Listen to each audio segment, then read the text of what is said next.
আসসালামু আলাইকুম সুপ্রিয় দর্শক বন্ধুরা। একটি মর্মান্তিক ঘটনা যেটি গতকাল রাত থেকেই আসলে প্রচার হয়ে আসছিল যে ইরানের সর্বোচ্চ ধর্মীয় নেতা তিনি মৃত্যুবরণ করেছেন।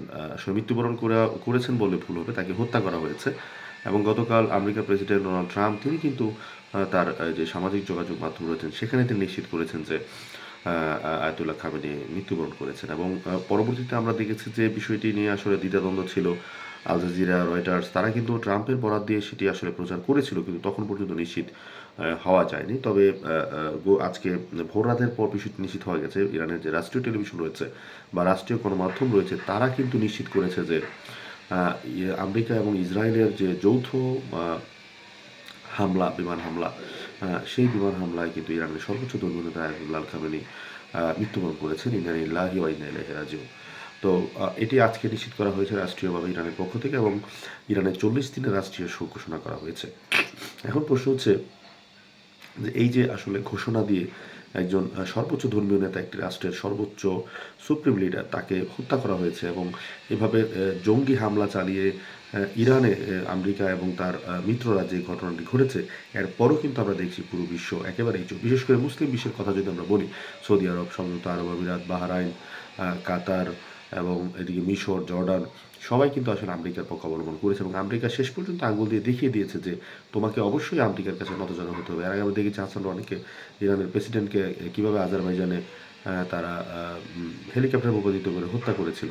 অর্থাৎ আমেরিকার বিরুদ্ধে আপনাকে বা আমেরিকার বিরুদ্ধে সবাইকে আসলে নতজানু হতে হবে, অন্যথায় তাদের পরিণতি এই আয়াতুল্লাহ আলী খামেনির মতোই হবে। এই বার্তাটি আসলে ডোনাল্ড ট্রাম্প বা আমেরিকা বা তার মিত্ররা আসলে দিতে চেয়েছেন।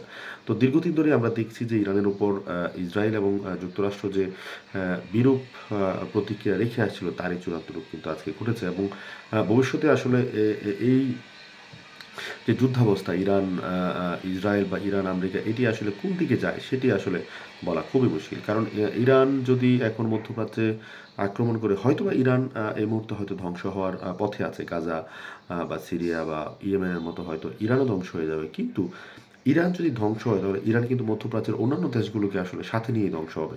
সেক্ষেত্রে আমাদের মতো বাংলাদেশ, মানে আমরা যারা রেমিটেন্সের জন্য, আমরা যারা মানুষ সেখানে আমাদের কাজ করে, যেমন আপনারা জানেন গতকাল থেকে হাজার হাজার মানুষ কিন্তু আসলে মধ্যপ্রাচ্যে যেতে পারছে না, এবং তারা কিন্তু ব্যাপক আতঙ্কগ্রস্ত যে আসলে কি হবে ভবিষ্যতে। এবং একই সাথে গ্যাস এবং তেলের দাম কিন্তু ব্যাপকভাবে বৃদ্ধি পায়। কারণ আপনারা জানেন যে গতকাল হরমুজ প্রণালী অলরেডি ইরান বন্ধ করে দিয়েছে। তো এই সমস্ত বিষয়গুলো দেখেন বিশ্ব নেতারা কিন্তু একেবারেই চুপ রয়েছে। এবং এত বড় একটি হত্যাকাণ্ড, যেখানে গতকাল পর্যন্ত একটি স্কুলে 40 জন শিশুকে, নারী শিশুকে তারা হত্যা করেছে। তো আমরা জানি না আসলে ভবিষ্যতে কি হবে। এই মুহূর্তে এটাই সংবাদ যে আয়াতুল্লাহ আলী খামেনি মৃত্যুবরণ করেছেন এবং তাকে হত্যা করা হয়েছে। আমরা চাইবো যেন এই সন্ত্রাসী রাষ্ট্র ইরান, আমেরিকা এবং ইসরায়েলের যেন পতন হয়। তবে ভবিষ্যতে কি হয় সেটি আসলে একেবারেই বলা সম্ভব নয়। ধন্যবাদ।